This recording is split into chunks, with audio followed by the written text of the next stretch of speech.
नमस्कार, हमारे YouTube channel में आपका स्वागत है। आज हम पावर ट्रांसमिशन में बेल्ट ड्राइव वेलोसिटी रेशो क्या होता है इसे समझेंगे। ठीक है, तो देखिए रेशो का मतलब अनुपात और वेलोसिटी रेशो का मतलब वेग का अनुपात। अर्थात बेल्ट ड्राइव में या पावर ट्रांसमिशन में दो चीजें चलेंगी, एक तो ड्राइवर और दूसरा ड्रिवन। अभी अपन नेक्स्ट केस में पढ़ेंगे, उसमें बीच में भी पुली होती है, लेकिन हमारा उद्देश्य क्या होता है? हमारा उद्देश्य होता है कि ड्राइवर से जो भी पावर हमें मिल रही है वो ड्रिवन तक पहुंचनी चाहिए। अर्थात हम किस में इंटरेस्टेड है, हमारी रुचि किस में है, ड्राइवर और ड्रिवन में। बीच में किसके जरिए से ये यहां पहुंचती है उसमें हम विशेष तौर पर, खास तौर पर यानी बहुत बारीकी से इंटरेस्टेड नहीं होते हैं, क्योंकि वहां से हम पावर नहीं ले रहे हैं। इसलिए केवल ड्राइवर होगा और ड्रिवन होगा। और ड्राइवर का मतलब जो पहले चलेगा यानी चालक। तो यहां पर मैंने आपको मेरे प्रीवियस लेक्चर में बताया था कि चालक को हम हमेशा ड्राइवर को 1 से लिखेंगे और ड्रिवन को 2 से लिखेंगे। तो वेलोसिटी रेशियो क्या है? वेलोसिटी रेशियो है speed of rotation of driven. Driven मतलब ये 2 नंबर, ये किस गति से घूम रहा है। जो भी व्यवस्था है, हम बाजार से एक सेट खरीद के लाए पुलिस का, इसका कुछ व्यास होगा, इसका कुछ व्यास होगा, इनके बीच की कुछ दूरी होगी, इसका कुछ आरपीएम होगा। यानी एक सेट मशीन में अगर ये एक मशीन में ये सेट लगा हुआ है तो ये जितने चक्कर पर घूम रहा है वो है ये speed of rotation of driven pulley यानी N2 इन आरपीएम। आरपीएम क्या होता है? चक्कर प्रति मिनट यानी रिवोल्यूशंस पर मिनट। 1 मिनट में कोई घूर्णन करती हुई वस्तु कितने चक्कर लगा रही है उसे हम बोलते हैं आरपीएम। और सामान्य तौर पर यह प्रैक्टिकल यूनिट है रोटेशन बताने की। हालांकि कैलकुलेशन में एसआई सिस्टम में या एमके सिस्टम में हम प्रति सेकंड लेते हैं, लेकिन ये प्रैक्टिकल यूनिट है, हर जगह पर हम आरपीएम में ही लिखेंगे।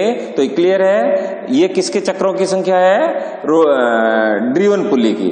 ठीक इसी प्रकार से ड्राइवर पुली के चक्रों की संख्या भी कुछ न कुछ होगी, जिसके अनुसार ही ड्रिवन पुली चलेगी। मान लेते हैं इसके चक्रों की संख्या है N1 speed of driver in RPM, N2 speed of driven in RPM, D1 यानी पुली नंबर 1 यानी चालक का व्यास।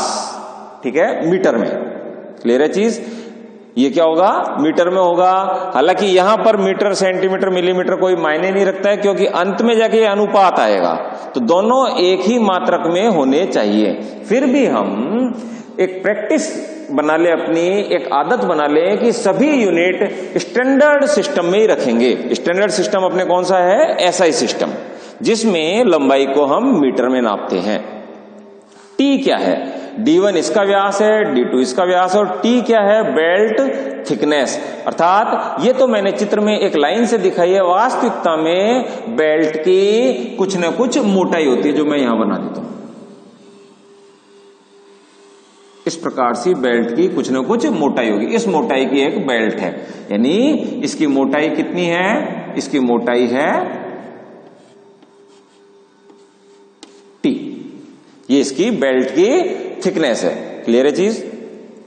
तो अब हमें निकालना है इसका वेग अनुपात। वेग अनुपात किसको बोलते हैं? इसके चक्रों की संख्या बटे इसके चक्रों की संख्या। देखिए हमें इस पुलिस सिस्टम में, बाजार से ये पुलिस सिस्टम खरीद के लाए, तो हमें क्या मालूम है पुलिस के बारे में? पुलिस के बारे में हमें केवल और केवल एक ही चीज मालूम है, वो है इनका व्यास। अर्थात ये पुली सिस्टम यानी ड्राइवर पुली का इतना ही व्यास, ड्रिवन पुली का इतना ही व्यास, किसी भी मशीन में हम लगाएं, इनके बीच की चाहे दूरी कुछ भी हो, तो इनके जो घूर्णन गति का अनुपात है वो फिक्स ही रहेगा, और उसी को हम बोलते हैं वेलोसिटी रेशो। तो इसे कैलकुलेट कैसे करते हैं? तो उससे पहले हम थोड़ा सा इस पुली, ये बेल्ट चलती कैसे है उसको समझते हैं।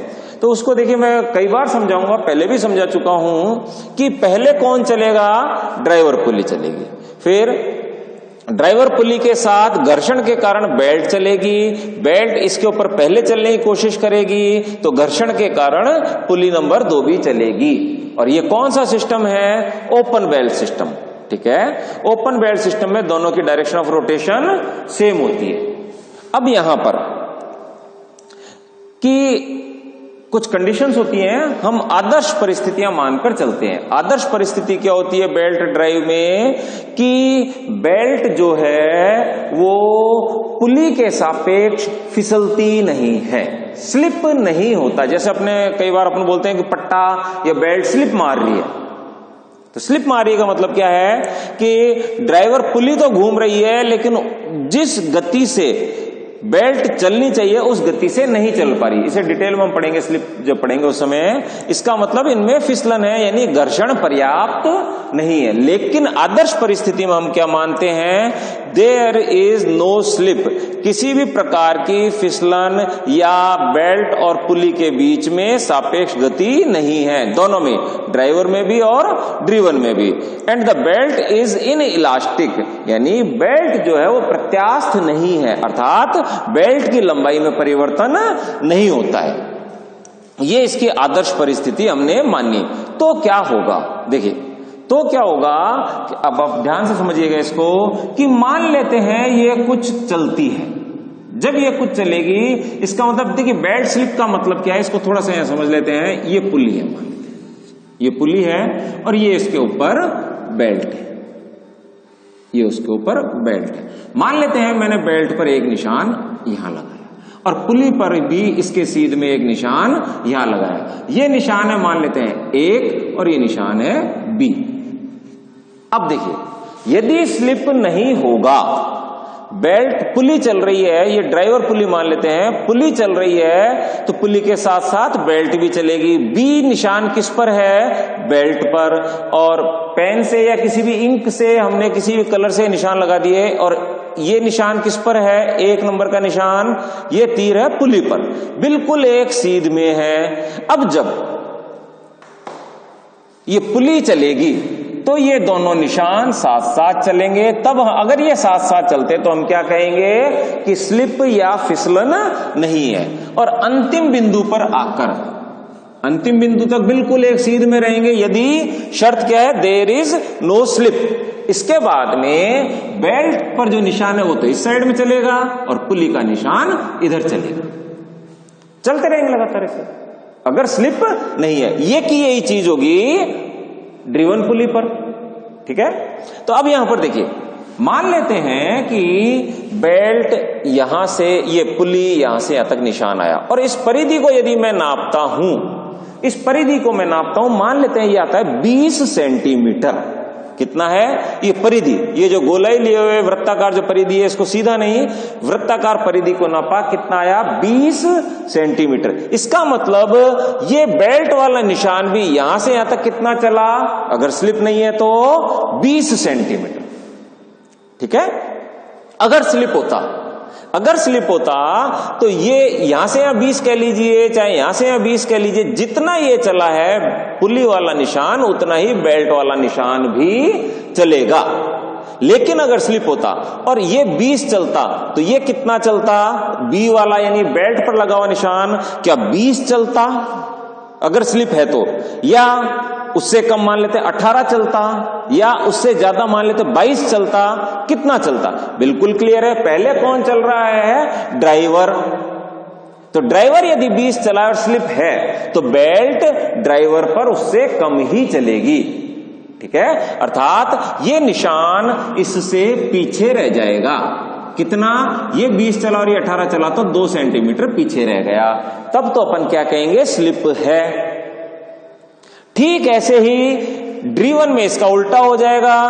अगर बेल्ट यहां से कितनी चली 20, तो यहां भी कितनी चलनी चाहिए 20, और यहां स्लिप नहीं है तो पुली भी कितनी चलनी चाहिए 20। लेकिन अगर स्लिप है तो पुली कितना चलेगी, 20 से कम या ज्यादा, निश्चित है जो चलाता है उससे कम ही चलेगी चलित। ड्रीवन जो है हमेशा कम ही चलेगी। यहां ड्राइवर कौन, एक नंबर, ड्रीवन कौन, बेल्ट, इसके लिए ड्राइवर कौन, बेल्ट, इसके लिए खुद कौन, ड्रीवन। तो स्लिप होता है तो ड्रीवन की गति कम होती है, अर्थात वो कम दूरी घूमती है। यहां तक क्लियर है, बहुत इंपॉर्टेंट चीज है, आगे भी अपने काम आएगी। तो अब अपनी कंडीशन क्या है, no slip no change in length, ये दोनों कंडीशन यदि हैं तो ये बिल्कुल तय है कि जितनी बेल्ट इस पर से खुली उतनी ही बेल्ट इस पर आई, अर्थात दोनों की जो सरल रेखीय गति है वो समान होगी। और सरल रेखीय गति आपने घूर्णन गति में, फिजिक्स में या मैकेनिक्स में पढ़ा होगा कि यदि कोई वस्तु, जैसे ये पुली मान लेते हैं, कोई वस्तु या कोई भी चीज किसी वृत्ताकार पथ पर चल रही है और उसकी घूर्णन गति ओमेगा यानी कोणीय वेग ओमेगा है और इसकी त्रिज्या आर है, तो इसकी सरल रेखीय गति v कितनी होगी।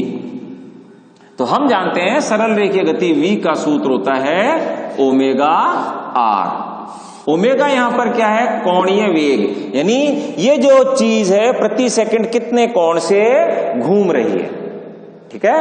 तो ये इसका सरल रेखीय वेग होता है, अर्थात यदि कोई भी स्लिप नहीं है तो इस पुली का जितना सरल रेखीय वेग होगा वही इस पुली का सरल रेखीय वेग होगा। क्यों होगा, फिर रिपीट कर रहा हूं कि जितना इस पुली का सरल रेखीय वेग होगा वही सरल रेखीय वेग इस बेल्ट का होगा, और जितना इस बेल्ट का सरल रेखीय वेग होगा वही इस पुली का सरल रेखीय वेग होगा। क्यों, वापस रिपीट कर रहा हूं, क्योंकि स्लिप नहीं है, ठीक है। इसका मतलब v इसके लिए सरल रेखीय वेग और इसके लिए सरल रेखीय वेग बराबर होगा, यानी v1 बराबर v2। अब ओमेगा को कैसे कैलकुलेट करते हैं, देखिए हर जगह आएगा। हम यहां पर इसकी घूर्णन गति किस में दर्शा रहे हैं, हम यहां पर इसकी घूर्णन गति आरपीएम में, ठीक है, चक्कर प्रति मिनट। और यहां पर ओमेगा क्या है, ओमेगा यहां पर है कोण प्रति सेकंड। तो जब n दिया हुआ हो तो ओमेगा अपन कैसे कैलकुलेट करते हैं, ये होता है 2 पाई n बटे 60।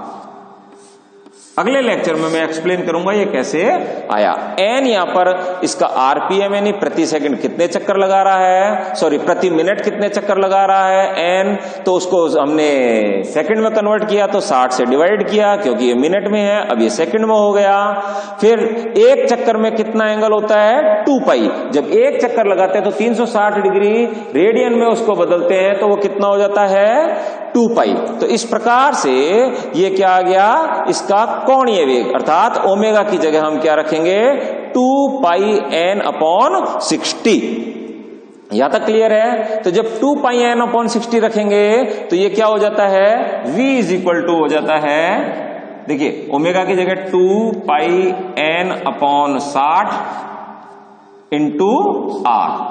तो देखिए 2 इंटू आर यानी रेडियस का दुगना क्या हो गया, व्यास, ठीक है।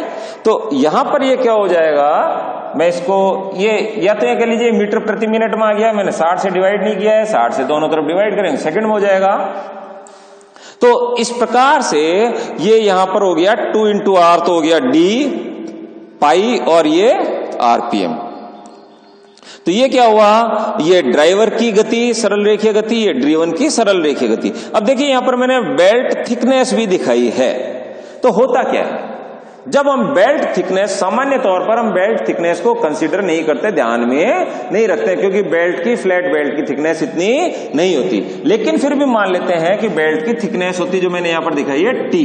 तो इसकी जो एवरेज व्यास है, यानी केंद्र से हम ये मानेंगे कि ये वाला व्यास इसका वर्किंग है, अर्थात यदि मैं इस मोटाई को एक लाइन में बदलना चाहूं तो ठीक बीच में से जो लाइन जाएगी वो कहलाएगी। तो पुली का व्यास इतना बढ़ा हुआ हम ऐसी कल्पना कर लेते हैं, ऐसे ये बढ़ा हुआ व्यास कौन सा है, ये ठीक आधी मोटाई के बराबर।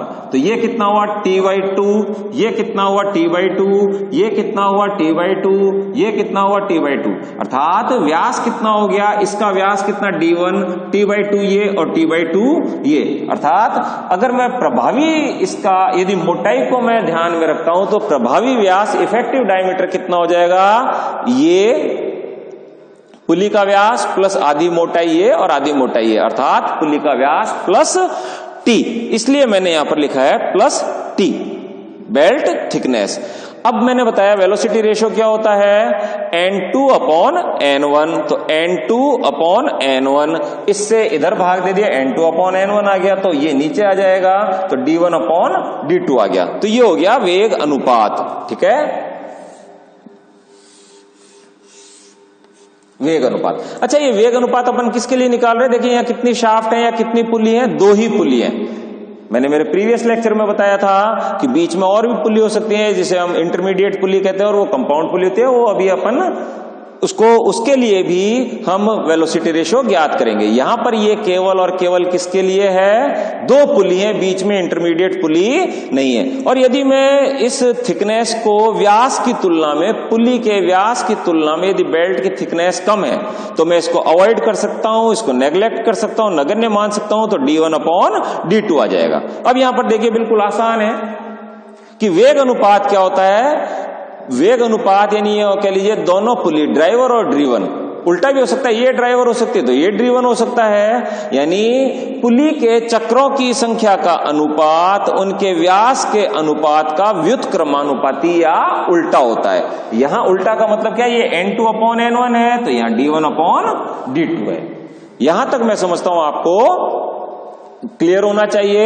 अब हम पढ़ेंगे कि यदि यहां तो देखिए 2 पुली थी, अब यदि बीच में एक कंपाउंड पुली भी आ जाए तब हमें वेलोसिटी रेशियो कैसे कैलकुलेट करना है, या यूं कहिए कि वेलोसिटी रेशियो पर इंटरमीडिएट पुली का क्या प्रभाव पड़ेगा।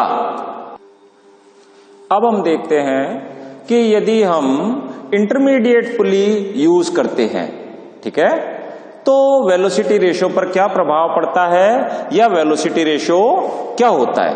तो देखिए ये मैंने यहां पर एक बेल्ट ड्राइव बनाया है। यहां पर पहले तो हम ये देखते हैं पावर कहां से कहां जा रही है। 1 नंबर ड्राइवर है, 1 से किसको जा रही है, 2 को। 2 और 3 एक ही शाफ्ट पर है, मैंने मेरे प्रीवियस लेक्चर में बताया था। ये एक शाफ्ट है, इसके ऊपर 2 नंबर की पुली है और इसी पर 3 नंबर की पुली है, अर्थात जो गति 2 नंबर करेगी, यानी 2 नंबर जितने आरपीएम पर घूम रही है उतने पर ही 3 नंबर भी घूमेगी, तथा दोनों की डायरेक्शन ऑफ रोटेशन सेम होगी। अगर ये क्लॉकवाइज घूम रही है तो ये भी क्लॉकवाइज घूमेगी। लेकिन हमें पावर जो है वो 6 नंबर पुली पर चाहिए, अर्थात 1 नंबर से पावर कहां चाहिए, हमें 6 नंबर पुली पर चाहिए। तो पावर को यहां तक लाने के लिए हमने बीच में 2 सेट हैं पुली के, एक 2 3 और दूसरा 4 5, ये बीच में हमने लगाए हैं। क्यों लगाए हैं अभी मैं बताऊंगा, ठीक है। इसका मतलब पावर कैसे जा रही है, 1 से 2 को, फिर हम ये नहीं कहेंगे 2 से 3 को, 2 से 3 को नहीं जा रही है, 2 जिस शाफ्ट पर लगी है वो शाफ्ट 3 को घुमा रही है। तो पावर कहां जा रही है, 1 से 2 को, 3 से 4 को, 5 से 6 को, ठीक है। अब यहां पर यदि मैं पूछूं कितने कंपाउंड पुली लगी हुई है, इन दोनों को मिलाकर हम बोलते हैं कंपाउंड पुली। यानी ये क्या है, एक कंपाउंड पुली 2 3, ये एक कंपाउंड पुली है 4 5। जैसा मैंने अभी आपको बताया, चूंकि एक ही शाफ्ट पर है, एक ही शाफ्ट पर 2 चीजें अलग अलग गति नहीं कर सकती जबकि वो शाफ्ट से जुड़ी हुई है। यो देखिए, मान लेते हैं ये 3 चक्कर या एंटी क्लॉकवाइज 5 चक्कर लगातार, ये क्लॉकवाइज 4 चक्कर लगाता है, तो ये शाफ्ट टूट जाएगी, मरोड़ हो जाएगा, और ये संभव नहीं है। अर्थात एक ही शाफ्ट पर जितने भी पार्ट्स लगे हुए हैं और वो शाफ्ट से जुड़े हुए हैं, रिजिडली जुड़े हुए, मजबूती से जुड़े हुए, तो सभी की गति एक ही होगी और सभी की दिशा समान होगी। इसलिए मैंने यहां पर लिखा है, ये इंपॉर्टेंट चीज लिखी है, कंपाउंड पुली, ये 1 2 3 कंपाउंड पुली है, तो N2 बराबर N3, यानी 2 के चक्रों की संख्या और 3 के चक्रों की संख्या बराबर है। ठीक ऐसे ही 4 और 5 एक कंपाउंड पुली है, तो 4 के चक्रों की संख्या बराबर 5 के चक्रों की संख्या। अब मैं यहां से पावर यहां ला रहा हूं, तो 1 से 2 को, 3 से 4 को, 5 से 6 को, अर्थात 1 किसको चला रहा है, 2 को, 3 किसको चला रहा है, 4 को, 5 किसको चला रहा है, 6 को। तो 1, 3 और 5 ये क्या हुए, ड्राइवर पुली, और 2 1 से चल रहा है, 4 3 से चल रहा है, 6 5 से चल रहा है, तो 2 4 6 क्या हुए, ड्रिवन पुली। तो ये सिस्टम आपको पहले समझ में आना चाहिए। अब हमें निकालना है कि अगर ये N1 चक्कर लगा रहा है, मान लेते हैं 500 चक्कर लगा रहा है, जो भी इनके व्यास है उसके हिसाब से N6 कितने चक्कर लगाना चाहिए, ठीक है। तो इनके चक्रों के अनुपात का सूत्र जैसे हमने पहले सिंपल पुली में पढ़ा था कि जब 2 ही पुली थी तो क्या था कि N2 अपॉन N1 बराबर इनके व्यास के अनुपात का उल्टा, अर्थात N2 अपॉन N1 बराबर D1 अपॉन D2। तो ऐसे ही हमें निकालना है अब N6 अपॉन N1 बराबर कितना। तो हम शुरू हो जाते हैं। देखिए बिल्कुल सिंपल है, इसमें कुछ भी कॉम्प्लेक्स या कठिन नहीं है कुछ भी। कितनी पुली है, जो पहला केस हमने पढ़ा था सिंपल वाला, कितने सेट हैं, 1 सेट, दूसरा सेट और तीसरा सेट। बहुत आसान है, कैलकुलेट करते हैं। पहले इनके लिए यदि ये N1 आरपीएम है, ये N2 आरपीएम है, तो N2 अपॉन N1 क्या होगा, व्यास का उल्टा, D1 अपॉन D2। तो ये तो हो गया इसके लिए। अब मान लेते हैं ये N3 चक्कर चलता है और ये N4 चक्कर चलता है, तो क्या होगा, N4 अपॉन N3 बराबर, यानी N4 अपॉन N3 बराबर इनके व्यास का अनुपात का उल्टा। तो 3 नीचे तो D3 ऊपर, D4 नीचे। ठीक ऐसे ही तीसरा जो सेट है उसके लिए N6 अपॉन N5 बराबर कितना, D5 अपॉन D6, वो मैंने यहां लिख दिया। यानी 3 सेट है 2-2 पुली के, तो 3 समीकरण हमारे पास आ गई। अब हम इन तीनों समीकरण को गुणा कर लेते हैं आपस में, मल्टीप्लाई, यानी इधर के इस साइड के गुणा और इधर के इस साइड के गुणा, जो मैंने यहां लिख दिया। N2 upon N1, N2 upon N1 गुणा N4 upon N3, N4 upon N3 गुणा N6 अपॉन N5 गुणा ये। अब बराबर के उस साइड में ये गुणा ये गुणा ये।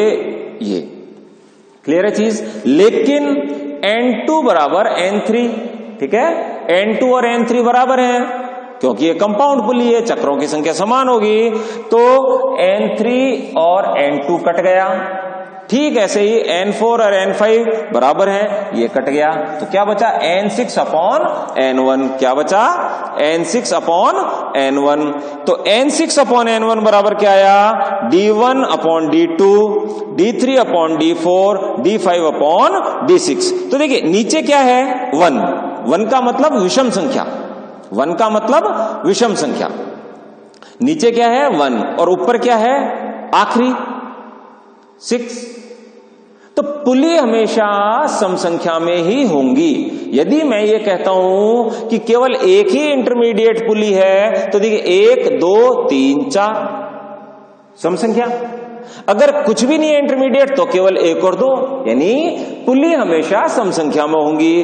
तो देखिए यदि नीचे विषम संख्या और ऊपर सम संख्या, यानी ये चलित ड्रिवन और ये ड्राइवर, तो ये इसमें, यानी जब इंटरमीडिएट पुलीज यानी कंपाउंड पुली हम यूज करते हैं, तो क्या सूत्र बन जाता है, multiplication of odd diameter. Odd का मतलब ऑड पुलीज के डायमीटर का गुणा। देखिए D1 ऑड विषम संख्या है 1, 3 क्या है विषम संख्या, 5 क्या है विषम संख्या। तो 1 3 5 ये कौन सी पुली है, ड्राइवर पुली, और ये किसका है, ड्राइवर पुली की चक्रों की संख्या। तो जब ये नीचे, तो ऊपर ड्राइवर पुली के जो भी व्यास हैं उनका सबका गुणा, D1 D2 D3। ऊपर ये विषम सम संख्या, तो नीचे सम संख्या का इवन डायमीटर का गुणा, D2 D4 और D6 का गुणा। ठीक है। अब इनको हम यह भी समझ सकते हैं, देखिए D1 अपॉन D2 क्या है, केवल इस सेट का, पहले सेट का velocity ratio. D3 upon D4 क्या है, दूसरे सेट का velocity ratio. D5 upon D6 क्या है, तीसरे सेट का वेलोसिटी रेशो। तो यदि हम इस तरह से कंपाउंड पुली या इंटरमीडिएट पुली बीच में और पुली यूज करते हैं तो वेग अनुपात क्या होता है, हर एक सेट का जो भी वेग अनुपात है उनको गुणा कर दे तो फाइनल वेग अनुपात आ जाएगा। फाइनल का मतलब इससे इसको चला रहे हैं तो इसका आरपीएम डिवाइडेड बाई इसका आरपीएम बराबर क्या होता है, इस सेट का वेलोसिटी रेशो गुणा इस सेट का वेलोसिटी रेशो गुणा इस सेट का वेलोसिटी रेशो। तो यहां तक हमने आज क्या पढ़ा, कंपाउंड पुली यदि यूज करते हैं तो वेलोसिटी रेशो क्या होता है, कैसे निकालते हैं, अगर सिंपल केवल दो ही पुली यूज होती है तो वेलोसिटी रेशो कैसे निकालते हैं। अब देखिए वेलोसिटी रेशो पर इस चीज का प्रभाव नहीं पड़ता है कि ये क्रॉस बेल्ट है या ओपन बेल्ट ड्राइव है। मैंने मेरे प्रीवियस लेक्चर में बताया था क्रॉस बेल्ट ड्राइव में केवल इतना सा फर्क पड़ता है कि डायरेक्शन ऑफ रोटेशन बदल जाती है। यदि ये कैसा है, ओपन बेल्ट ड्राइव, ये क्लॉकवाइज है तो ये भी क्लॉकवाइज है। अब यदि इसी को मैं क्रॉस बेल्ट ड्राइव कर दूं, इसी को मैं क्रॉस बेल्ट ड्राइव कर दूं इस प्रकार से, यो बेल्ट गई, अब वो इस तरह से आई, फिर इसके ऊपर से होती हुई इधर आई, तो इसका डायरेक्शन ऑफ रोटेशन, अगर ये ड्राइवर वैसे ही घूम रहा है तो इसका direction of rotation just opposite हो जाता है। लेकिन क्रॉस ओपन बेल्ट को क्रॉस बेल्ट में बदलने पर, या यूं बोले क्रॉस बेल्ट को ओपन बेल्ट में बदलने पर वेलोसिटी रेशियो पर कोई प्रभाव नहीं पड़ता है। दूसरा, हम कहां से शुरू हुए थे, 1 से 2, 2 से 3, 3 से 4, 4 से 5, 5 से 6, उल्टा भी हो सकता है। 6 से मान लेते ये ड्राइवर है तो ये ड्रीवन हो गया, फिर ये ड्राइवर हो गया तो ये ड्रीवन हो गया, कोई फर्क नहीं पड़ता, सूत्र यही रहता है। ठीक है, तो देखिए आज हमने जो भी पढ़ा इसको यूज करते हुए आगे हम न्यूमेरिकल करेंगे। हाँ, एक चीज और इसमें है कि अब आप ये पूछ सकते हैं हमने ये क्यों लगाया सर, ये क्यों लगाया हमने बीच में, तो देखिए प्रभाव हमें यहां पर बिल्कुल क्लियर दिख रहा है कि यदि सिंपल पुली यूज करते और वेग अनुपात मान लेते हैं 2 था, सबका वेग अनुपात इसका और इसका 2, इसका और इसका 2, इसका और इसका 2, अर्थात ये 100 आरपीएम पर घूम रही है तो ये 200 पर क्योंकि छोटा है, ठीक है, ये 200 पर तो ये फिर 400 पर क्योंकि ये इन दोनों का आरपीएम बराबर होगा, जब ये 400 पर तो ये भी 400 पर, तो ये कितने पर, 800 पर।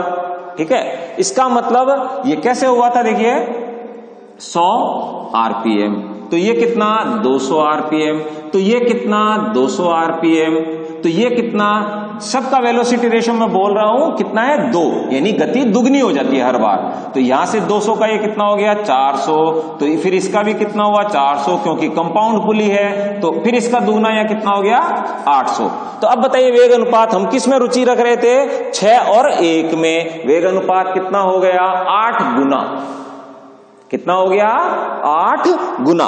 तो वेग अनुपात यदि बढ़ाना है, वैसे अगर हम सिंपल यूज करते तो वेग अनुपात कितना रहता, दुगना, लेकिन उसी के हमने 3 सेट यूज किए तो वेग अनुपात कितना हो गया 8 गुना। इसको यहां भी देख सकते हैं, पहले सेट का कितना 2, दूसरे सेट का कितना 2, तीसरे सेट का कितना वेलोसिटी रेशियो 2, तो कितना हो गया 8। तो वेग अनुपात यदि हमें बहुत ज्यादा चाहिए तो हम कंपाउंड पुली यानी इंटरमीडिएट पुली यूज करते हैं। ठीक है, नेक्स्ट लेक्चर में हम पढ़ेंगे कि ये जो बेल्ट हम लगा रहे हैं इसकी लंबाई कितनी होनी चाहिए। Thank you.